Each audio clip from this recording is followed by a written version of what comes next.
All civilians must be aware, a dangerous anomaly is in your area. Listen to this alert, and follow the guidance within to stay safe. A number of biological anomalies related to an ancient anomalous civilization named the DAEVA is active around the world. These biological anomalies include SCP-3140, giant humanoid plant entities with various weapons and magical augmentations. Other anomalies include the mutation of trees into entities with branch-like tendrils, and trees with fruit-resembling human heads. These anomalies are hostile, and should be avoided. Areas with large tree populations, such as forests and jungles, should be avoided. If you encounter an entity and have to defend yourself, use fire, if possible. It is the most effective method of damaging the entities.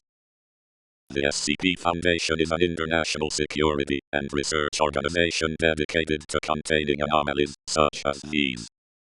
The SCP Foundation is working on a method of containing the situation by interrupting the ritual which has activated these anomalies.